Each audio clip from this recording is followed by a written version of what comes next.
Have you thought of customizing cups not just for personal use but also for your business?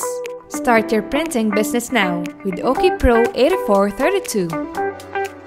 You just have to edit and save your design. Then drag it to OKI software and click Print Job. Use the glossy part of the paper as printable side. The OKI Pro8432 removes barrier to creativity and design, giving your business the ability to print effectively in any color you want, including white. Our Translight Paper results to more vibrant and accurate colors. Position your cup on the hot press on where you want to place your image. Lock the lever to keep the cap in place. Use thermal tape on the sides of your design just to be sure that you'll press it on the right place. Press it for a few seconds.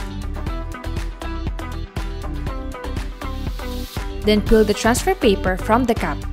You can fit a number of designs on a single paper to maximize its usage.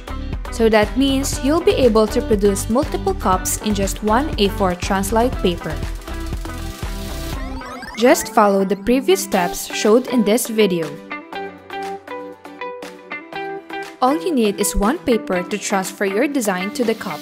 Easy and affordable, so start building up your business now with OKI Pro8432. For more information and more informative videos like this, like and subscribe to our YouTube channel.